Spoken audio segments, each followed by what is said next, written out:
ತುಂಬಾ ಬ್ಯುಸಿ ಆಗಿರ್ತೀವಿ, ಟೈಮ್ ಸಿಗಲ್ಲ ಅದಕ್ಕೆ.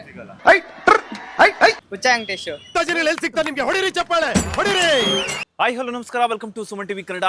ನಾನು ಮಂಜುನಾಥ್ ಶ್ರೀನಿವಾಸ್. ವೀಕ್ಷಕರೇ, ಬಿಗ್ ಬಾಸ್ ಸೀಸನ್ 13ರ ಒಂದು ರಿಯಾಲಿಟಿ ಶೋಗೆ ಈಗಾಗಲೇ ಕೌಂಟ್ ಡೌನ್ ಶುರುವಾಗಿದೆ. ಅದರಲ್ಲೂ ಸ್ಪೆಷಲ್ ಏನಂತಂದ್ರೆ, ಈ ಬಾರಿಯ ಬಿಗ್ ಬಾಸ್ ಸೀಸನ್ 13ರ ಈ ಒಂದು ಸೀಸನ್ಗೆ ಕಾಮನ್ ಪೀಪಲ್ಗೂ ಕೂಡ ಎಂಟ್ರಿ ಇದೆ ಅಂತ ಹೇಳ್ಬಿಟ್ಟು ಕಲರ್ಸ್ ಕನ್ನಡ ಪೇಜಲ್ಲಿ ರಾಜಾರೋಷವಾಗಿ ಈಗಾಗಲೇ ಪ್ರೋಮೋ ಜಲಕ್ಕನ್ನು ಬಿಡಲಾಗಿದೆ. ಸೊ ಹಾಗಾದರೆ ಕಾಮನ್ ಪೀಪಲ್ ಯಾವ ಥರದ ಕ್ಯಾಟಗರಿ ವೈಸ್ ಹೋಗ್ಬೋದು? ರೈತರ ಮಕ್ಕಳು ಹೋಗ್ಬೇಕಾ? ಮನೆಯಲ್ಲೇ ಸಾಕಷ್ಟು ಜನರಿಗೆ ಒಂದು ಉಪಯೋಗವಾಗುವಂತಹ ಕೆಲಸಗಳನ್ನು ಮಾಡ್ತಾ ಇರೋವಂಥವ್ರು ಹೋಗ್ಬೇಕಾ? ಗೃಹಿಣಿಯರು ಹೋಗ್ಬೇಕಾ? ಅಥವಾ ಗೌರ್ನಮೆಂಟ್ ಎಂಪ್ಲಾಯೀಸ್ ಹೋಗ್ಬೇಕಾ? ಈ ಥರ ಸಾಕಷ್ಟು ಜನರಿಗೆ ಒಂದಷ್ಟು ಗೊಂದಲ ಇದೆ. ಸೊ ಕಾಮನ್ ಪೀಪಲ್ ಹೋಗ್ತಿರೋದ್ರಿಂದ ಕಾಮನ್ ಪೀಪಲ್ ಹತ್ರನೇ ಅವರ ಒಪಿನಿಯನ್ಸನ್ನು ತಗೊಳ್ಳೋಣ, ಬನ್ನಿ ಹೋಗೋಣ. ಕ್ಲಾಸ್ಗೆ ಹೋಗೋದೇ ಡೌಟಿನ ಅಲ್ಲಿ ಹೋಗ್ತೀವ. ಎಂಥ ಒಳ್ಳೆ ಮಕ್ಕಳಿಗೆ ಜನ್ಮ ಕೊಟ್ಟೆ, ಒಂದೊಂದು ಮುತ್ತು ಕಡೆ. ಬಿಗ್ ಬಾಸ್ ಸೀಸನ್ 13ನಲ್ಲಿ ಕಾಮನ್ ಪೀಪಲ್ಗೂ ಕೂಡ ಅವಕಾಶ ಇದೆ ಅಂತ ಹೇಳ್ತಾ ಇದ್ದಾರೆ. ನಾವು ಬಿಗ್ ಬಾಸ್ ನೋಡಲ್ಲ, ನೋಡಲ್ವಾ? ಯಾಕೆ? ಟೈಮ್ ಸಿಗಲ್ಲ ಅದಕ್ಕೆ. ಕ್ಲಾಸ್ ಸಿಗಲ್ಲ, ತುಂಬಾ ಬ್ಯುಸಿ ಆಗಿರ್ತೀವಿ, ಟೈಮ್ ಸಿಗಲ್ಲ ಅದಕ್ಕೆ. ಒಳ್ಳೇದಾಗ್ಲಿ ಮೇಡಮ್, ಎಜುಕೇಶನ್ ಕಂಪ್ಲೀಟ್ ಮಾಡಿ ಆಮೇಲೆ ಬಿಗ್ ಬಾಸ್ ಬನ್ನಿ. Thank you. ನಮಸ್ತೆ, ನಿಮ್ಮ ಹೆಸರು? ದೀಪು. ದೀಪು ಅವ್ರು ಯಾಕೆ ಜೋರಾಗಿ ಮಾತಾಡಿ? ತಿಂಡಿ ತಿಂದ್ರಾ? ಎಸ್. ಈಗ ಬಿಗ್ ಬಾಸ್ ಸೀಸನ್ ಎಲ್ಲ ನೋಡಿದೀರಾ ನೀವು? ನೋಡಿದೀರಾ? ಜೋರಾಗಿ ಮಾತಾಡ್ಬೇಕು, ನಮಗೆ ನೋಡಿದೀರಾ? ಓಕೆ. ಬಿಗ್ ಬಾಸ್ ಸೀಸನ್ 13ರಲ್ಲಿ ಕಾಮನ್ ಪೀಪಲ್ ಹೋಗ್ಬೋದು ಅಂತ ಹೇಳ್ತಾ ಇದಾರೆ. ಈಗ ನಿಮ್ಗೆ ಅವಕಾಶ ಸಿಕ್ಕರೆ ನೀವು ಹೋಗಲ್ವಾ? ಇಲ್ಲ, ಅಷ್ಟು ಇಂಟ್ರೆಸ್ಟ್ ಇಲ್ಲ ಬಿಗ್ ಬಾಸ್. ಓಕೆ. ಅಂದ್ರೆ ಯಾವ ಕ್ಯಾಟಗರಿಯಲ್ಲಿ ಹೋದ್ರೆ ಚಂದ ಕಾಮನ್ ಪೀಪಲ್ ಅಲ್ಲಿ ಅಂತ? ಅಂದ್ರೆ ಅವ್ರ ಇಂಟ್ರೆಸ್ಟ್ ಮೇಲೆ ಡಿಪೆಂಡ್. ಕೂಲಿ ಕಾರ್ಮಿಕರು ಬರಬೇಕು, ಆ ಥರ ಅವ್ರಿಗೆ ಸಪೋರ್ಟ್ ಮಾಡ್ತೀವಿ, ಯಾಕಂದ್ರೆ ನಾವು ಫಾರ್ಮರ್ಸೇ, ನಾವು ಅಂಥವ್ರಿಗೆ ಸಪೋರ್ಟ್ ಮಾಡ್ತೀವಿ. ಬಟ್ ಅಲ್ಲಿ ಹೋಗಿ ಚೆನ್ನಾಗಿ ಆಡ್ಬೇಕು. All the best Bigg Boss season 13. ಆರೋಚನಾ ಏನಾಗಲ್ಲ. ಏನ್ ನಿನ್ನ ಹೆಸರು? ಮುನಿಯಾದ. ಈಗ ಬಿಗ್ ಬಾಸ್ ಸೀಸನ್ ಎಲ್ಲ ನೋಡಿದಿರಾ? ಹಾ. ಅವಕಾಶ ಸಿಕ್ಕರೆ ನೀನು ಹೋಗ್ತೀಯಾ? ಇಲ್ಲಪ್ಪ, ಯಾಕೆ? ನಮ್ಗೆ ಇನ್ನ ಕಾಲೇಜ್ ಐತೆ, ಕೆಲಸ. ಕಾಲೇಜ್ ಐತೆ. ಓಕೆ. ಈಗ ಯಾವ ತರ ಕಾಮನ್ ಪೀಪಲ್ ಹೋದ್ರೆ ಚಂದ ಇರುತ್ತೆ ಅಂತ? ಕಾಮನ್ ಪೀಪಲ್ ಅಂದ್ರೆ ಚೆನ್ನಾಗಿ ಎಂಟರ್ಟೈನ್ ಮಾಡಬೇಕು. ಪೀಪಲ್ಸ್ ಆ ಥರ ಪೀಪಲ್ಸ್ ಹೋಗ್ಬೇಕು. ಇದಕ್ಕಂತ ತುಂಬಾ ಜನ ಕಾಯ್ತವ್ರೆ, ಅವ್ರಾಗದೆ ಚೆನ್ನಾಗಿರುತ್ತೆ. ಹೇಳಿ, ನಿಮ್ಮ ಹೆಸರು? ಪ್ರಥಮ್ ತಮ್ಮನ? ಜೂನಿಯರ್ ಪ್ರಥಮ? ಇಲ್ಲ ನೋ. ಕಾಮನ್ ಪೀಪಲ್ಗೆ ಅವಕಾಶ ಸಿಕ್ಕಿದ್ರೆ ಅಂದ್ರೆ ಯಾವ ತರದ್ದು ಹೋಗ್ಬೇಕು? ರೈತರು ಹೋಗ್ಬೇಕಾ, ಯಾರು ಅಂತ? ಯಾರು ಮಾತಾಡಕ್ ಚೆನ್ನಾಗಿ ಬರುತ್ತೆ. ಫಸ್ಟು ರಿಚ್ ಪೀಪಲ್ಸ್ ಅವ್ರಿಗೆ ಎಲ್ಲ ಕೊಡಬಾರ್ದು. ಯಾರು ಮಿಡಲ್ ಕ್ಲಾಸ್ ಇದ್ದಾರೆ, ಪೂರ್ ಇದ್ದಾರೆ, ಅವ್ರಿಗೆ ಫಸ್ಟ್ ಅಪರ್ಚುನಿಟಿ ಕೊಡಬೇಕು. ಹಾಂ. ನಿಮ್ಮ ಹೆಸರು? ಲೇಖನ. ಲೇಖನ. ಓಕೆ. ಈಗ ಬಿಗ್ ಬಾಸ್ 13ನಲ್ಲಿ ಕಾಮನ್ ಪೀಪಲ್ಗೆ ಅವಕಾಶ ಇದೆ ಅಂತ ಹೇಳ್ತಾ ಇದಾರೆ, ಏನ್ ಹೇಳ್ತೀರಾ? ಬರ್ಬೇಕು, ಕಾಮನ್ ಪೀಪಲ್ ಎಲ್ಲ ಬರ್ಬೇಕು, ಅವಾಗ್ಲೇ ಅವ್ರಿಗೊಂದು ರೆಸ್ಪೆಕ್ಟ್ ಸಿಗುತ್ತೆ ಅಲ್ವಾ. ಬರ್ಬೇಕು. ಅವರು ರೈತರು ಹೋದ್ರೇನೆ ಅವರು ಒಂದು ಲೆವೆಲ್ಗೆ ಬರೋಕ್ಕಾಗೋದು, ಅವ್ರನ್ನ ಯಾರಾದ್ರೂ ಐಡೆಂಟಿಫೈ ಮಾಡೋಕ್ಕಾಗೋದು. ಸೊ ರೈತರು ಮಕ್ಕಳು ಬರ್ಬೇಕು. All the best. ಎಸ್. ಹೇಳಿ, ನಿಮ್ಮ ಹೆಸರು? ಪ್ರಶಾಂತ್. ಬಿಗ್ ಬಾಸ್ ಎಲ್ಲ ನೋಡ್ತಾ ಇರ್ತೀರಾ? ನೋಡಿದೀನಿ. ಓಕೆ. ಯಾವ ಸೀಸನ್ ತುಂಬಾ ಇಷ್ಟ ಆಯ್ತು ನಿಮ್ಗೆ? ಹನುಮಂತ. ಯಾವ ತರದ ಕ್ಯಾಟಗರಿ ಜನ ಹೋದ್ರೆ ಚಂದ ಅಂತ? ಹುಚ್ಚ ವೆಂಕಟೇಶ್. ಹುಚ್ಚ ವೆಂಕಟೇಶ್ ಇದಾರಲ್ಲ ಅವರು. ಇಂಥ ಜನ ಎಲ್ಲಿ ಸಿಗ್ತಾರೆ ನಿಮ್ಗೆ? ಹೊಡಿರಿ ಚಪ್ಪಾಳೆ ಹೊಡಿರಿ. Thank you sir. ಈಗ ಅಮ್ಕುಡುಮ್ಕು ಅಂತ ಹೇಳ್ತಿದಾರೆ, ಅಮ್ಕುಡುಮ್ಕು ಹೋಗ್ಬೇಕಾ? ಅಮ್ಕು ಬೇಡ. ಬೇಡವಾ? ಯಾಕೆ? ಸೈಕ್ ಮಾಡ್ತಾನೆ ಎಲ್ಲರಿಗೂ. ಮಾಡ್ತಾನೆ. ಹೇಳಿ, ನಿಮ್ಮ ಹೆಸರು? ರೇಖಾ. ಹೇಳಿ, ಈಗ ಬಿಗ್ ಬಾಸ್ ಸೀಸನ್ 13ಕ್ಕೆ ಕೌಂಟ್ ಡೌನ್ ಶುರುವಾಗಿದೆ. ಏನಿಲ್ಲ, IPL ಸ್ಟಾರ್ಟ್ ಆದ್ಮೇಲೆ ಅದಕ್ಕೆ ಜಾಸ್ತಿ ಇಂಪಾರ್ಟೆನ್ಸ್ ಕೊಡ್ತೀವಿ, ಅದನ್ನೇ ಜಾಸ್ತಿ ನೋಡ್ತೀವಿ. ಆಮೇಲೆ ಬಿಗ್ ಬಾಸ್ ನೋಡೋದ್ರಲ್ಲಿ ಒಂಥರ ಚೆನ್ನಾಗಿರುತ್ತೆ, ಒಂಥರ ಎಂಟರ್ಟೈನ್ಮೆಂಟಿಗೆ ಬೆಸ್ಟ್ ಅಂತ ಹೇಳ್ಬೋದು. ಅಂದರೆ ಯಾರಿಗೆ ಅಲ್ಲಿಗೆ ಹೋಗೋಕ್ಕೆ ಏನು ಲೈಕ್ ಅವ್ರಿಗೆ ಯಾರಿಗೆ ಅರ್ಹತೆ ಇದೆ, ಆ ಥರ ಕೆಪಾಸಿಟಿ ಇದೆ ಅಲ್ಲಿ ಎಲ್ಲ ಮೇಂಟೈನ್ ಮಾಡೋಕ್ಕೆ ಅವ್ರು ಹೋಗ್ಬೋದು. ಹೌದು, ತುಂಬ ಚೆನ್ನಾಗಿರುತ್ತೆ. ಅವ್ರಿಗೆ ಇನ್ನೂ ಹೆಲ್ಪ್ ಆಗುತ್ತೆ ಜಾಸ್ತಿ. ಅದರಿಂದ ಅಲ್ಲಿ ಏನಾದರೂ ವಿನ್ ಆದರೆ ಇನ್ನೂ ಹೆಲ್ಪ್ ಆಗುತ್ತೆ ಅವ್ರಿಗೆ ಫ್ಯೂಚರಿಗೋಸ್ಕರ ಎಲ್ಲದಕ್ಕೂ ಹೆಲ್ಪ್ ಆಗುತ್ತೆ. ನೀವು ಇಷ್ಟಪಟ್ಟು ನೋಡಿದಂತಹ ಬಿಗ್ ಬಾಸ್ ಸೀಸನ್ ಯಾವುದು ಅಂತ? ನಾನು ಆಲ್ಮೋಸ್ಟ್ 4 ಸೀಸನ್ ಕಂಟಿನ್ಯೂಸ್ ಆಗಿ ನೋಡ್ತಾ ಇದ್ದೀನಿ. ಹಾಂ. ನಿಮ್ಗೆ ಇಷ್ಟಪಟ್ಟಿದ್ದಂತಹ ಕಂಟೆಸ್ಟೆಂಟ್ ಯಾರು? ಶ್ರೇಯಾ. ಬಿಗ್ ಬಾಸ್ ಎಲ್ಲ ನೋಡ್ತಿರ್ತೀರಾ? ನೋಡ್ತೀವಿ. ಓಕೆ. ಯಾವ ಸೀಸನ್ ಇಷ್ಟ ನಿಮ್ಗೆ? ಸೀಸನ್ ಹನುಮಂತ ಸೀಸನ್ ಇಷ್ಟಪಟ್ಟಿದ್ದೆ. ಸೊ ಕಾಮನ್ ಪೀಪಲ್ ಹೋದ್ರೆ ಚಂದ ಇರುತ್ತಾ ಅಂತ? ಆಕ್ಚುಲಿ ಕಾಮನ್ ಪೀಪಲ್ನೇ ತರಬೇಕಂತ ಆಸೆ. ಯಾಕಂದ್ರೆ ಇದ್ದರಿಗೆ ಅವಕಾಶ ಕೊಟ್ರೆ ತಪ್ಪಾಗುತ್ತೆ. ಅದು ಇದ್ದರಿಗೆ ಕೊಡಬಾರ್ದು. ಈಗ ಬೆಳೆದಿರ್ತಾರೆ ಅವ್ರು ತಂದಾಗಿರೋ ವೇಸ್ಟೆಡ್. ಬಿಗ್ ಬಾಸ್ ಮಾಡೋದೇ ವೇಸ್ಟೆಡ್. ಬಿಗ್ ಬಾಸ್ಗೆ ಒಂದು ಅರ್ಥ ಬೇಕು. ಈಗ ನಾರ್ಮಲ್ ಪೀಪಲ್ ತಂದಾಗಿರುತ್ತೆ ಬಿಗ್ ಬಾಸ್ ಇಂಪ್ರೂವ್ಮೆಂಟ್ ಆಗೋದು. ನಾರ್ಮಲ್ ಪೀಪಲ್ ತಂದಲೆ ಸೆಲೆಬ್ರಿಟಿನೇ ತಂದು ಕುಣಿಸ್ಕೊಂಡ್ರೆ ವ್ಯಾಲ್ಯೂಬಲ್ ಇರಲ್ಲ. ವ್ಯಾಲ್ಯೂಬಲ್ ಬೇಕಾದ್ರೆ ಬಿಗ್ ಬಾಸ್ಗೆ ಕಾಮನ್ ಪೀಪಲೇ ತಂದಾಕ್ಬೇಕು. ಕಾಮನ್ ಪೀಪಲ್ ಯಾವ ಥರ ಸೆಲೆಕ್ಷನ್ ಮಾಡ್ತಿರೋದು ಕೇಳಿದ್ರೆ, ಒಂದು ಕೂಲಿ ಕೆಲಸಕ್ಕೆ ಹೋಗೋಣ, ಒಬ್ಬ ಪೇಂಟ್ ಕೆಲಸ ಮಾಡೋ ತಂದಾಕಿ, ಒಬ್ಬ ಆಟೋ ಡ್ರೈವರ್ ತಂದಾಕಿ, ಒಂದು ಪೇಂಟ್ ಕೆಲಸ, ಒಂದು ಆಟೋ ಡ್ರೈವರು, ಒಬ್ಬ ಬ್ಯಾಸೆ ಹೊಡೆನ್ ತಂದಾಕಿ, ಒಬ್ಬ ರೈತರು ಯಾರು ಅಗ್ರಿಕಲ್ಚರ್ ಮಾಡ್ತಾರೆ ಸೆಲೆಕ್ಷನ್ ಮಾಡಿ ಒಂದು ಜಿಲ್ಲೆ ಒಬ್ಬರು ಒಂದು ನಮ್ದು ಎಷ್ಟು ಟೋಟಲ್ ಜಿಲ್ಲೆ ಇದೆ ಆ ಜಿಲ್ಲೆ ಒಬ್ಬರು ಸೆಲೆಕ್ಷನ್ ಮಾಡ್ಕೊಳ್ಳಿ. ಈಗ ಕಾಮನ್ ಪೀಪಲ್ ಅದು ಸೆಲೆಕ್ಷನ್ ಮಾಡೋದೇ ಇಂಪಾರ್ಟೆಂಟ್ ಆಗಿರುತ್ತೆ. ಈಗ ನಾವು ಯಾವ ಥರ ಹುಡುಗ ಟ್ಯಾಲೆಂಟ್ ಆಗಿದ್ದಾನೆ ಅನ್ನೋದು ಲೆಕ್ಕಾಚಾರ ಬೇಕಾಗಿರಲ್ಲ. ಹುಡುಗನ ಟ್ಯಾಲೆಂಟ್ ಎಲ್ಲ ನೋಡೋಕೆ ಹೋಗ್ಬಾರ್ದು. ಒಳಗಡೆ ಬಂದಮೇಲೆ ಅವ್ನ ಟ್ಯಾಲೆಂಟ್ ಅವ್ನು ತೋರಿಸ್ಕೊಬೋದು. ಅವ್ನ ಟ್ಯಾಲೆಂಟ್ ಒಳಗಡೆ ಬಂದಮೇಲೆ ತೋರಿಸ್ಕೊತಾರೆ ಹೊರತು ಈಚೆದೇನು ತೋರಿಸ್ಕೊಳಕ್ಕಾಗಲ್ಲ ಅವನಿಗೆ. ಒಂದೇ ಸರಿ ಅಳಿಯೋಕ್ಕಾಗಲ್ಲ ಮನುಷ್ಯ ಒಳಗಡೆ ಬಂದಮೇಲೆ ಚೇಂಜ್ ಆಗೇ ಆಗ್ತಾನೆ. ನಾರ್ಮಲ್ ಫಿಲಪ್ ಸೆಲೆಕ್ಷನ್ ಮಾಡ್ಬೇಕಾದ್ರೆ ಎಲ್ಲಾರನ್ನೂ ಸೆಲೆಕ್ಷನ್ ಕೊಟ್ಟೆಗಿರಿ. ಬೇರೆಯವ್ರನ್ನ ಬಿಟ್ಬಿಡಿ. ಸೆಲೆಬ್ರಿಟಿ ಮಸಲ್ ಶೂಟ್ ಬೇಡ, ಸೆಲೆಬ್ರಿಟಿಗಳೇ ಬೇಡ. ಸೆಲೆಬ್ರಿಟಿ ಇಲ್ದಲೇ ನೀವು ಬಿಗ್ ಬಾಸ್ ಮಾಡ್ಬೋದಲ್ಲ, ಒಂದು ಪ್ರತಿಭೆ ಹುಟ್ಟಾಕ್ಬೋದಲ್ಲಿ. ಈಗ ಅವರು ಯಾರೋ ಒಂದು ನಾರ್ಮಲ್ ಪೀಪಲ್ ಬಡ ಬಾಯಿ ಬಂದಿರ್ತಾನೆ, ಒಂದು ಜೀವನ ಕೊಟ್ಟರೆ ಅವನೊಂದು ಮುಂದೆ ನಮಗೆ ಕರ್ನಾಟಕದಲ್ಲಿ ಒಂದು ಪ್ರತಿಭೆ ಬೆಳೆಯುತ್ತಂದರೆ ಒಂದು ಖುಷಿ ಆಗುತ್ತೆ. ನಾನೀಗ ಹಿಂದಿಲಿ ಎಷ್ಟೋ ಜನ ನೋಡ್ತೀನಿ ಎಂತೆಂಥ ಡ್ಯಾನ್ಸರೆಲ್ಲ ಆಡ್ತಾರೆ. ಏನು ನಾರ್ಮಲ್ ಪೀಪಲ್ ಬಿಟ್ಟು ಬೇರೆ ಯಾರಿಲ್ಲ. ನಮ್ಮ ಕನ್ನಡ ಚಾನಲ್ಗಳಲ್ಲಿ ಯಾವುದೂ ಇಲ್ಲ ಈ ಥರ. ನಮ್ಮ ಕನ್ನಡದಲ್ಲಿ ಆ ಥರ ಇಲ್ಲ. ಬರೀ ಸೆಲೆಬ್ರಿಟಿಗಳೇ ಬರಬೇಕು, ಸೆಲೆಬ್ರಿಟಿ ದುಡ್ಡು ಮಾಡ್ಕೋಬೇಕು, ಹೊರಟೋಗ್ಬೇಕು. 3 ತಿಂಗಳು ಇಷ್ಟಂತ ಅವ್ರು ದುಡ್ಡು ಕೊಡ್ತಾರೆ, ಆರಾಮಾಗಿ ಹೊರಟೋಗ್ತಾರೆ. ಅವ್ರಿಗೆ ಅದೇ ಅರ್ಥ ಆಗಬೇಕು. ಈಗ ಬಿಗ್ ಬಾಸಿಗೆ ಒಂದು ಅರ್ಥ ಕೊಡಬೇಕಂದ್ರೆ normal common people most on shoot common ಪೀಪಲ್ನೇ ಹಾಕ್ಬೇಕು, ಕಾಮನ್ ಹುಡುಗಿರನ್ನೇ ಹಾಕ್ಬೇಕು. ಬಂದು ಅಲ್ಲಿ ಏನಾಗ್ತದೆ ವಾತಾವರಣ, ಈ ಹುಡುಗಿಯರು ಮಾತಾಡೋದು ನೋಡ್ರೆ ಬಿಗ್ ಬಾಸ್ ನೋಡೋದೇ ಬೆಳೆಸ್ಬಿಡುತ್ತೆ. ಮಕ್ಕಳಾಗ್ಬಿಡ್ತವೆ. ಹೆಣ್ಮಕ್ಳಿಗೆ ಎತ್ತಿರೋ ಹೊಟ್ಟೆ ಉರಿ ನಮಗೆ ಗೊತ್ತಾಗುತ್ತೆ ನೋಡಿ. ಹೆಣ್ಮಕ್ಳಿಗೆ ಎತ್ತಿರೋ ಹೊಟ್ಟೆ ಉರಿ ಅಂದರೆ ಯಾವ ಥರ ಅಂದರೆ ಬಂದಮೇಲೆ ಅಲ್ಲಿ ಚೇಂಜ್ ಆದಮೇಲೆ ಮರುವಾದಿ ಅಂತ ಬಿಗ್ ಬಾಸ್ ಹೊಟ್ಟೋಗ್ಬಿಡುತ್ತೆ. ಏನೇಳಿ ಒಳ್ಳೆ ಆ್ಯಟಿಟ್ಯೂಡ್ ಇರೋ ತಂದು ಹಾಕಿ. ಯಾರೋ ರೈತರ ಮಕ್ಕಳು ಯಾರೋ ಇರ್ತಾರೆ, ಕೂಲಿ ಕೆಲ್ಸಕ್ಕೆ ಹೋಗೋರು, ಎಲ್ಲೋ ಮನೇಲಿ ಏನಿರಲ್ಲ, ಅಕ್ಕಿಗಿಲ್ದಾರ ತಂದು ಹಾಕಿ ಅಲ್ಲಿ ಹುಡುಕಿ ಸರ್ಚ್ ಮಾಡೋದು ಇಂಪಾರ್ಟೆಂಟ್. ಸರ್ಚಿಂಗ್ ಯಾವ ಥರ ಐತಂದರೆ ಸರ್ಚಿಂಗೇ ವೆರಿ ಇಂಪಾರ್ಟೆಂಟು.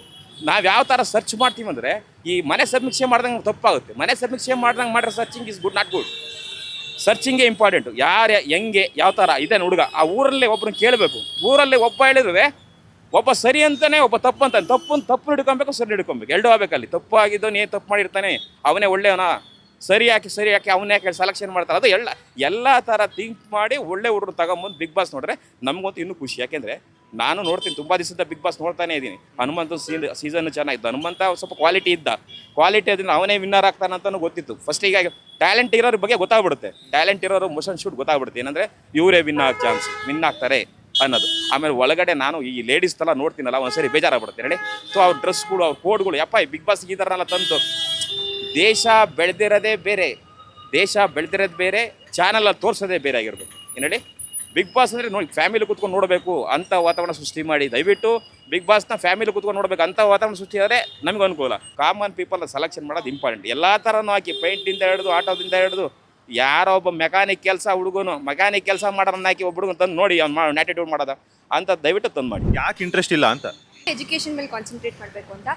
ಬಿಗ್ ಬಾಸ್ಗೆ ಹೋದರೆ ತುಂಬ ಬೆನಿಫಿಟ್ಸ್ ಇದೆ, ಬಟ್ ನನಗೆ ಇಂಟ್ರೆಸ್ಟ್ ಇಲ್ಲ. ಶ್ಯೂರ್ಲಿ ಬಂದ್ಬಿಟ್ಟು ಅಂಡರ್ ಪ್ರಿವಿಲೇಜ್ಡ್ ಪೀಪಲ್ ಹೋಗಬೇಕು. ಬಿಕಾಸ್ ಯಾರಿಗೆ ಫಿನಾನ್ಷಿಯಲ್ ನೀಡಿ, ಇವಾಗ ಫಿನಾನ್ಸ್ ಯಾರ ಹತ್ರ ಇದೆ ಅವ್ರಿಗೆ ಹೋಗಿ ವಿನ್ ಅದರಲ್ಲಿ ಯೂಸ್ ಇಲ್ಲ. ಯಾರಿಗೆ ಫಿನಾನ್ಸ್ ಇಲ್ಲ, ಯಾರು ನೀಡಿ ಇದ್ದಾರೆ ಅವ್ರನ್ನ ಐಡೆಂಟಿಫೈ ಮಾಡಿಕೊಟ್ರೆ ಚೆನ್ನಾಗಿರುತ್ತೆ. ಓಕೆ, ಈಗ ಹೋಗ್ತಿರೋಂಥ ಕಾಮನ್ ಪೀಪಲ್ ಅವ್ರಿಗೆ ಏನಂತ ಹೇಳ್ತೀರಾ? ಏನೂ ಇಲ್ಲ, ಅವ್ರ ಕ್ಯಾರೆಕ್ಟರ್ನ ಅಲ್ಲಿ ಬಂದ್ಬಿಟ್ಟು ಹೈಡ್ ಮಾಡ್ಕೊಂಡು ಇರೋದಕ್ಕೆ ಆಗಲ್ಲ ಅಲ್ವಾ. ಅವ್ರು ಹೇಗಿದ್ದಾರೆ ಅದನ್ನು ಡಿಸ್ಪ್ಲೇಸ್ ಮಾಡಬೇಕು. ಅದನ್ನು ಇಷ್ಟ ಆಯ್ತು ಅಂದರೆ ಪೀಪಲ್ ಲೈಕ್ ಮಾಡ್ತಾರೆ. ಎಫರ್ಟ್ಸ್ ಹಾಕೋದು ಅಂತಲ್ಲ, ಹೆಂಗಿದಾರೋ ಹಂಗೆ ಫಾಲೋ ಮಾಡ್ಕೊಂಡಿದ್ರೆ ಇನ್ಸ್ಟಾಗ್ರಾಮ್ ಇನ್ಫ್ಲೂಯೆನ್ಸರ್ಸ್ ಆದರೆ ಅವ್ರು ಕಾಮನ್ ಪೀಪಲ್ ಎಲ್ಲ ಆಗ್ತಾರೆ. ಇನ್ಫ್ಲೂಯೆನ್ಸರ್ಸ್ ಇರ್ತಾರಲ್ಲ, ಚೆನ್ನಾಗೇ ಇರುತ್ತೆ. ಕಾಮನ್ ಪೀಪಲ್ ಅವಕಾಶ ಕೊಟ್ಟರೆ ಅವ್ರಿಗೂ ಆಪರ್ಚುನಿಟಿ ಸಿಕ್ಕಂಗೆ ಆಗುತ್ತೆ. ಯಾವ ಥರದ ಕ್ಯಾಟಗರಿ ಕಾಮನ್ ಪೀಪಲ್ ಹೋಗ್ಬೇಕು? ರೈತರು ಎಲ್ಲ ಥರ ಆಲ್ ಕ್ಯಾಟಗರೀಸ್ ಹೋಗ್ಬೇಕು, ಈಕ್ವಾಲಿಟಿ ಇರಬೇಕಂತ. ಈಗ ಕಾಮನ್ ಪೀಪಲ್ಗೂ ಸೆಲೆಬ್ರಿಟಿಗಳಿಗೂ ಮರ್ಜ್ ಮಾಡಿ ಒಂದು ಶೋನ ರನ್ ಮಾಡ್ತಾರೆ ಅಂದಾಗ ಏನೆಲ್ಲ ಪ್ರಾಬ್ಲಮ್ಸ್ ಆಗಬಹುದು, ಯಾರಿಗೆ ಡಿಫಾಲ್ಟ್ ಆಗುತ್ತೆ ಅಂತ? ಇಬ್ರಿಗೂ ಡಿಫಾಲ್ಟ್ ಆಗುತ್ತೆ, ಪ್ರಾಬ್ಲಮ್ಸ್ ಇಬ್ರಿಗೂ ಫೇಸ್ ಮಾಡ್ತಾರೆ. ಯಾಕಂದರೆ ಅವ್ರು ಸೆಲೆಬ್ರಿಟೀಸ್ ಅವ್ರದ್ದೇ ಒಂಥರ ಲೆವೆಲ್ ಇರುತ್ತೆ, ಕಾಮನ್ ಪೀಪಲ್ ಕಾಮನ್ ಆಗಿರ್ತಾರೆ. ಸೊ ಅವ್ರು ಏನು ಮಾಡೋಕ್ಕಾಗಲ್ಲ, ಅಲ್ಲಿ ಡಿಸ್ಕ್ರಿಮಿನೇಷನ್ ಆಗುತ್ತೆ ಜಾಸ್ತಿ. ಓಕೆ, ಈಗ ಹೋಗ್ತಿರೋಂಥ ಕಾಮನ್ ಪೀಪಲ್ ಆಗಿರಲಿ, ನೀವು ಕೂಡ ಒಬ್ಬರಾಗಿದ್ರೆ ಹೆಂಗಿರುತ್ತೆ ಆ ಒಂದು ಮೂಮೆಂಟ್? ಇಂಟ್ರೆಸ್ಟ್ ಇಲ್ಲ ಹೋಗೋಕ್ಕೆ. ಕ್ಲಾಸ್ಗೆ ಹೋಗೋದೇ ಡೌಟ್, ಇನ್ನು ಅಲ್ಲಿ ಹೋಗ್ತೀವ. ಎಂಥ ಒಳ್ಳೆ ಮಕ್ಕಳಿಗೆ ಜನ್ಮ ಕೊಟ್ಟೆ. ಒಂದೊಂದು ಮುತ್ತು ಕಣೆ. ನವ್ಯ, ಏನು ಓದ್ತಿರೋದು ನವ್ಯ? BCom final year. ಈಗ ಯಾವ ಸೀಸನ್ ಅಲ್ಲಿ ನಿಮ್ಗೆ ತುಂಬಾ ಇಷ್ಟ ಆಗಿದ್ದು ಅಂಡ್ ಯಾವ ಕಂಟೆಸ್ಟೆಂಟ್ ನಿಮ್ಗೆ ತುಂಬಾ ಇಷ್ಟ ಆದ್ರು ಅಂತ? 10th season. ಯಾರು ಇಷ್ಟ ಆದ್ರು 10th ಸೀಸನ್? ಸಂಗೀತ. ಓ, ಎಲ್ಲ ಕ್ಯಾಟಗರಿನೂ ಆಪರ್ಚುನಿಟಿ ಕೊಡಬೇಕು. ವರ್ಕಿಂಗ್ ಕ್ಯಾಟಗರಿ ಸ್ಟೂಡೆಂಟ್ಸ್ಗೆ ಆಗಲ್ಲ ಅಂದ್ಕೊಳ್ಳಿ, ಬಟ್ ಎಲ್ಲ ಸೆಕ್ಟರ್ಸ್ ಅವ್ರಿಗೂ ಕೊಟ್ಟರೆ ಒಂಥರ ಡಿಫ್ರೆಂಟ್ ಆಗಿರುತ್ತೆ ಅಂತ ನನ್ನ ಅಭಿಪ್ರಾಯ. ಅವ್ರಿಗೆ ಚಾನ್ಸ್ ಕೊಡಬಾರ್ದು ಅಂತ ಏನೂ ಇಲ್ವಲ್ಲ. ಸೊ ರೈತರಿಗೆ ಕೊಡೋದ್ರಲ್ಲಿ there is no objections. Government employees ಎಲ್ಲರಿಗೂ ಕೊಟ್ಟರೆ ತಾನೇ ಅದು ಈಕ್ವಲ್ ಆಪರ್ಚುನಿಟಿ ಆಗೋದು. So there is no objections of giving it to anyone. In case ಯಾರಾದರೂ ಹೋಗ್ತಿರ್ತಾರೋ, ಈಗಾಗಲೇ ಸೆಲೆಕ್ಷನ್ ಪ್ರೊಸೆಸ್ ಅಲ್ಲಿ ಇರ್ತಾರೋ, ಅವ್ರಿಗೆ ನಿಮ್ಮ ಕಡೆಯಿಂದ ಏನು ಹೇಳ್ತೀರಾ? Very all the best. Bigg Boss ನೋಡಲ್ವಾ ನೀವು? ನೋಡ್ಬೇಕು. ಯಾರು ನೋಡ್ತೀರಾ ಬಿಗ್ ಬಾಸ್ ಅಲ್ಲಿ? ನಮಸ್ತೆ, ನಿಮ್ಮ ಹೆಸರು? ಭಾಗ್ಯಲಕ್ಷ್ಮಿ. ಬಿಗ್ ಬಾಸ್ ಎಲ್ಲ ಫಾಲೋ ಮಾಡ್ತಿರ್ತೀರಾ? ಬಿಗ್ ಬಾಸ್ ಅಲ್ಲ, ಯಾವ ಸೀಸನ್ ಅಂದ್ರೆ ತುಂಬಾ ಇಷ್ಟ ನಿಮ್ಗೆ? ಗಿಲ್ಲಿ. ಗಿಲ್ಲಿ ಸೀಸನ್ ತುಂಬಾ ಇಷ್ಟ ಆಯ್ತು ಅಂದ್ರೆ ಕಳೆದ ಸೀಸನ್ನೇನೆ ಫಾಲೋ ಮಾಡ್ತಿದ್ದಾರೆ. ಈಗ ಕಾಮನ್ ಪೀಪಲ್ಗೂ ಅವಕಾಶ ಇದೆ ಅಂತ ಹೇಳ್ತಾ ಇದ್ದಾರೆ. ಇವನ್ ಎಲ್ಲ ಕಾಮನ್ ಪೀಪಲ್ ಹೋಗ್ಬೇಕು, ರೈತರು ಹೋಗ್ಬೇಕು ಮೇನ್. ಬಿಕಾಸ್ ಅವ್ರು ಎಷ್ಟೇ ಪ್ರಾಫಿಟ್ ಮಾಡಿದ್ರೆ ಅವ್ರಿಗೇನು ಸಿಗ್ತಾ ಇಲ್ಲ, ಅಂದರೆ ಬೆಲೆ ಅಷ್ಟು ಇಲ್ಲ. ಮತ್ತು ಮನೇಲಿರೋ ಮಮ್ಮೀಸ್ ಅವ್ರಿಗೆಲ್ಲ ಅವ್ರದ್ದು ಒಂದು ಹಿಡನ್ ಟ್ಯಾಲೆಂಟ್ಸ್ ಇರುತ್ತೆ, ಅವರು ಹೋಗಬೇಕು. ನೆಕ್ಸ್ಟ್ ಹಿಂಗೆ ತುಂಬ ಟ್ಯಾಲೆಂಟೆಡ್ ಪೀಪಲ್ಸ್ ಎಲ್ಲ ಇರ್ತಾರೆ, ಅವ್ರಿಗೇನು ಆಪರ್ಚುನಿಟಿ ಸಿಗಲ್ಲ. ಎಷ್ಟೊಂದು ಕಂಪನೀಸಲ್ಲೂ ಅವ್ರಿಗೇನು ಕೆಲಸ ಇರಲ್ಲ. ಸೊ ಅಂಥವ್ರು ಹೋದ್ರೆ ಲೈಕ್ ಗಿಲ್ಲಿ ಜಸ್ಟ್ ಕಾಮಿಡಿಯನ್ ಅಂದ್ಕೊಂಡು ನಾವು ಬಟ್ ಅವ್ರು ಇವಾಗ ಇಡೀ ಕರ್ನಾಟಕ ಫೇಮಸ್, ಇವನ್ ವರ್ಲ್ಡ್ಗೂ ಫೇಮಸ್ ಆಗಿದ್ದಾರೆ. ಹಂಗೆ ಎಷ್ಟೋ ಕಾಮನ್ ಪೀಪಲ್ಸ್ ಬಂದರೆ ಅದು ತುಂಬ ಒಳ್ಳೆಯದಾಗುತ್ತೆ ಅಂತ. ಸೆಲೆಬ್ರಿಟೀಸ್ ಹೆಂಗಿದ್ರು ಸೆಲೆಬ್ರಿಟೀಸ್ ಆಗಿರ್ತಾರೆ, ಬಟ್ ಕಾಮನ್ ಪೀಪಲ್ಸ್ ಇದ್ರೆ ಚೆನ್ನಾಗಿರುತ್ತೆ, ಅವ್ರ ಲೈಫು ಕೂಡ ಒಂದು ಸ್ಟೇನಬಲ್ ಬರುತ್ತೆ. ಸೊ ಅವರು ಕಾಮನ್ ಪೀಪಲ್ ಇದ್ರೆ ಚೆನ್ನಾಗಿರುತ್ತೆ, ಬಿಗ್ ಬಾಸ್ ಚೆನ್ನಾಗೂ ಇರುತ್ತೆ ಅನ್ಕೊಂತೀನಿ. ನಿಮ್ಮ ಮಾತಿನ ಶೈಲಿ ತುಂಬಾ ಚೆನ್ನಾಗಿದೆ. ಅದಕ್ಕೆ ಥ್ಯಾಂಕ್ ಯು ಸೊ ಮಚ್. ಈಗ ಕಾಮನ್ ಪೀಪಲ್ ಹೋಗಬೇಕು, ಯಾಕಂದರೆ ಅವ್ರಿಗೊಂದು ಅವಕಾಶ ಇರಬೇಕಲ್ಲ. ಈಗ ಸೆಲೆಬ್ರಿಟೀಸ್ ಆಗೇ ಇರ್ತಾರೆ. ಕಾಮನ್ ಪೀಪಲ್ ಈಗ ರೈತರು ಮತ್ತು ನಾರ್ಮಲ್ ಪೀಪಲ್ ಎಲ್ಲ ಹೋಗಬೇಕು ಅಂತ. ನಾನು ಜಚ್ಚಂಟು ಅಭಿಮಾನ. ಹಾಂ, ಗಣೇಶ ಜಚ್ಚನು ಉಪ್ಪೇಂಡ ಚೂರಾತ್ಮರು ತುನಿತಾತ್ಮರು ಎಲ್ಲ ನೋಡಿ, ಇಟ್ನೋದೊಂದು ಅಮೃತ ಎಲ್ಲ ನೋಡಿ. ಎಂತ ಅದು ಅವ್ನು ಭಾಷೆ ಮಾತಾಡಿದ್ದ ಅದೊಂದು ಭಾಷೆ ಅಲ್ಲ, ಅಚ್ಚ ಕನ್ನಡಕಲ್ಲ. ನಿಮ್ಮ ಫೋಟೋ ಕೊಡಿ ಸರ್. ಮಜಾ ಆಯ. ಹಾಯ್, ಓ ಮೈ, ನಿಮ್ಗೋಸ್ಕರ ಎಡ್ಕೊಂಬಂದೆ. ನೀವು ನೋಡ್ರಿ ಹಂಗ ಹೋಯ್ತಿದ್ರ. ಅಣ್ಣ ಇನ್ನು ಏನೋ ಬೇಕಣ್ಣ. ಈಗ ಬಿಗ್ ಬಾಸ್ ಎಲ್ಲ ನೋಡ್ತಿರ್ತೀರಾ? ಅಯ್ಯ, ನಾನು ಯಾವ ಬಿಗ್ ಬಾಸ್ ನೋಡ್ತಾ ಇಲ್ಲ. ಯಾಕೆ ಜೀವನನೇ ಒಂದ್ ದೊಡ್ಡ ಬಿಗ್ ಬಾಸ್ ಆಗಿದ್ಯಾ? ಮತ್ತೆ 85 ವರ್ಷ ಆಗಿ ಇನ್ನ ಬಿಗ್ ಬಾಸ್ ನೋಡ್ಲಾ? Who stop you? ನಿಮ್ಮನ್ನ ತಡೆದಿರುವವರು ಯಾರು? ಬಿಗ್ ಬಾಸ್ ಎಲ್ಲ ನೋಡ್ತಿರ್ತೀರಾ? ಅಂದರೆ ಜಾಸ್ತಿ ನೋಡಲ್ಲ, ಅವಾಗ ನೋಡ್ತಾ ಇರ್ತೀವಿ. ಅಂದರೆ ಇವಾಗ ಯಾರೆಲ್ಲ ಎನರ್ಜೆಟಿಕ್ ಆಗಿದ್ದಾರೆ, ಜಾಸ್ತಿ ಅಂದರೆ ಫುಲ್ ಆ್ಯಕ್ಟಿವ್ ಆಗಿದ್ದಾರೆ, ಆಮೇಲೆ ಯಾರೆಲ್ಲ ಚೆನ್ನಾಗಿ ಮಾತಾಡ್ತಾರೆ, ಯಾರೆಲ್ಲ ಜಾಸ್ತಿ ಇದೆಲ್ಲ ಮಾಡ್ಬೋದು, ಮಾಡ್ಬೋದು ಅಂತ ನೋಡ್ಕೊಂಡು ಮಾಡ್ಬೋದು ಅವರು. ಅಂದರೆ ಪರವಾಗಿಲ್ಲ, ಏನೋ ಚೆನ್ನಾಗಿ ಮಾಡ್ತಾರೆ. ಕ್ಯಾಟಗರಿ ಅಂದರೆ ಕಾಮನ್ ಪೀಪಲ್ ಮಧ್ಯದಲ್ಲಿ ಎಲ್ಲ ಅವಕಾಶ ತಂದು ಕೊಡ್ತಾರೆ ಮುಂದೆ ಬರೋಕ್ಕೆ. ಆಮೇಲೆ ಆ್ಯಕ್ಟಿಂಗ್ ಇದಕ್ಕೆಲ್ಲ ಬರ್ಬೋದು, ಆ ಥರ ಎಲ್ಲ ಅವಕಾಶ ಕೊಡ್ತಾರೆ. ಚೆನ್ನಾಗಿದೆ. 18 ವರ್ಷ ಆದ್ಮೇಲೆ ನಿಮ್ಗೇನಾದ್ರು ಅವಕಾಶ ಸಿಕ್ಕರೆ ನೀವು ಹೋಯ್ತೀರಾ? ನಾನು ನೋಡ್ತೀನಿ, ಸಿಚುವೇಶನ್ ನೋಡ್ಕೊಂಡು ಗೊತ್ತಾಗಿದೆ. ನಾನು ಬಿಗ್ ಬಾಸ್ 12 ಸೀಸನ್ ನೋಡಿದ್ದೀನಿ. ಸೂಪರ್. ಹನುಮಂತಂದು. ಹನುಮಂತ ಹೌದು. ಆಮೇಲೆ ಇವನು ಇದಲ್ಲ, ಕುರಿ ಪ್ರತಾಪ, ಅವ್ರದ್ದೆಲ್ಲ ಭಾಳ ಲೈಕ್ ಆಗಿದೆ. ಆಮೇಲೆ ಸರಿತಾ ಇದ್ದಾರೆ ಗೊತ್ತು, ಯಾವ್ದು ಸರಿತಾ ಇರೋ ಶರಣನ ಅಕ್ಕ, ಅವರು ಅವ್ರು ಭಾಳ ಹಾಕಿದ. 4 ಸೀಸನ್ ಭಾಳ ಖುಷಿಯಾಗಿದೆ. ಕಾಮನ್ ಪೀಪಲ್ಗೂ ಅವಕಾಶ ಇದೆ. ನಿಮ್ಗೇನಾದ್ರೂ ಅವಕಾಶ ಸಿಕ್ಕಿದ್ರೆ ಅಲ್ಲೋಗಿ ಅವಕಾಶ ಸಿಕ್ಕಿದ್ಮೇಲೆ ಆಟ ಆಡ್ತೀರಾ ಅಂತ? ಇಲ್ಲ, ನನಗೆ ಆಟ ಬೇಡ, ನಂಗೆ ದೇವ್ರು ಕೊಟ್ಟಿದ್ದಾನೆ. ಈ ಬೇರೆ ಪೀಪಲ್ನ ಲೈಕ್ ಮಾಡಿ ಸೆಲೆಕ್ಟ್ ಮಾಡಿ. ಇಂಥ ಜನ ಎಲ್ಲಿ ಸಿಗ್ತಾರೆ ನಿಮ್ಗೆ? ಹೊಡಿರಿ ಚಪ್ಪಾಳೆ, ಹೊಡಿರಿ. ಜನ ಅಂದರೆ ಕೆಲಸಗಾರ, ವ್ಯಾಪಾರದವನು, ಆಮೇಲೆ ಆಟ ಆಡೋರು, ಇಂಥವ್ರನ್ನೆಲ್ಲ ಕರಿಬೇಕು. ಹೌದು, ಆವಾಗ ಅದು ಮುಂದೆ ಬರ್ತದೆ ಈ ಬಿಗ್ ಬಾಸ್. ಸುದೀಪ್ ಇರೋರಿಗೂ ಬಿಗ್ ಬಾಸ್ ಹೆಸರುವಾಸಿ ಆಗ್ತದೆ ಗ್ಯಾರಂಟಿ. ನಿಮ್ಮ ಹೆಸರು? ಅಮಿತ್ ಅಂತ ಸರ್. ಅಮಿತ್ ಅಂತ ಹೇಳಿ. ಬಿಗ್ ಬಾಸ್ ಎಲ್ಲ ನೋಡ್ತಿರ್ತೀರಾ? ನೋಡ್ತಿರ್ತೀನಿ ಸರ್. ನನಗೆ ಸೀಸನ್ ಅಂದರೆ ಹನುಮಂತು ಬಂದಿದ್ದು, ಆಮೇಲೆ ಗಿಲ್ಲಿ ಬಂದಿದ್ದು ಇಷ್ಟ ಸರ್. ಹನುಮಂತು ಏನಕ್ಕೆ ಇಷ್ಟ ಅಂದರೆ ನಮ್ಮ ಉತ್ತರ ಕರ್ನಾಟಕದವನು, ನಮ್ಮ ಉತ್ತರ ಕರ್ನಾಟಕ ಹುಲಿ ಅದು. ಅವ್ನು ಗಿಲ್ಲಿ ನಮ್ಮ ಕ್ಯಾಸ್ಟ್, ಅವನು ಕುರುಬಾಸ್, ಹಂಗಾಗಿ ಇಷ್ಟ. ಆದರೆ ಗಿಲ್ಲಿಲಿ ಒಂದು ಬೇಜಾರಾಗಿದೆ ಏನು ಅಂದರೆ, ನನ್ನನ್ನು ತುಂಬ ಇಷ್ಟಪಟ್ಟು ತುಂಬ ಲೈಕ್ ಮಾಡಿ ಶೇರ್ ಮಾಡಿ ಎಲ್ಲ ಮಾಡಿದ್ವಿ. ಆದರೆ ಅವನು ಗೆದ್ಮೇಲೆ ಜನಗಳಿಗೆ ಏನೋ ಒಂದು ಮೀಟಪ್ ಥರ ಕೊಡಬೇಕಾಗಿತ್ತು, ಕೊಡಲಿಲ್ಲ. ಅದೊಂದು ಗುಲ್ಲಿ ಮೇಲೆ ಬೇಜಾರು ಅಷ್ಟೇ. ಅದು ಬಿಟ್ಟರೆ ಎಲ್ಲ ಸೀಸನ್ನು ನಾನು ನೋಡ್ಕೊಂಡು ಬಂದಿದ್ದೀನಿ. Super super super. Common people ಅಂದರೆ ಯಾವ ಥರ ಅಂದರೆ ಸರ್, ಅವ್ನು ಕಡು ಬಡವ ಇರಬೇಕು, ಅವ್ನಿಗೆ ಎಲ್ಲ ಥರ ನ್ಯಾಕ್ ಇರಬೇಕು, ಎಲ್ಲ ಚೆನ್ನಾಗಿರಬೇಕು, ನಿಮ್ಮ ಥರ ಸ್ಮಾರ್ಟ್ ಆಗಿ ಹೈಟಾಗಿ ಇದು ಆಕ್ಚುಲಿ ಥರ ನೋಡೋಕ್ಕೂ ಒಂದು ಇದು ಇರಬೇಕು. ಅವ್ನು ಕಡು ಬಡವನೇ ಆಗಿರಬೇಕು, ಆದರೆ ಅವನ ಹತ್ರ ಟ್ಯಾಲೆಂಟ್ ಇರಬೇಕು. ಸುಮ್ಮನೆ ಯಾರನ್ನ ತೊಗೊಂಡು ಹೋಗ್ಬಿಟ್ಟು ಹಾಕಿದ್ರೆ ಅದಲ್ಲ. ಅವನ ಹತ್ರ ಎಲ್ಲ ಥರನೂ ಇರಬೇಕು. ಅವ್ನು ಆಟ ಆಡೋಕ್ಕೂ ಇರಬೇಕು, ಮಾತಾಡೋಕ್ಕೂ ಇರಬೇಕು. ಇದೇ ಗಿಲ್ಲಿಗೆ ಏನೂ ಗೊತ್ತಿರಲಿಲ್ಲ. ಗಿಲ್ಲಿ ಏನು ಮಾಡ್ದೆ, ಎಲ್ಲರನ್ನೂ ಮುಳುಗಿಸಿ ಅವ್ನಿಗೆ ಗೆದ್ದು ಬಂದ ಅಷ್ಟೇ. ಆ ಥರ ಯಾರನ್ನ ಒಬ್ಬರನ್ನ ಒಳ್ಳೆ ಎಂಟರ್ಟೈನ್ಮೆಂಟ್ ಕೊಡೋರನ್ನ ಕಳಿಸಿದ್ರೆ ನಾವು ಪಕ್ಕ ನೋಡ್ತೀವಿ.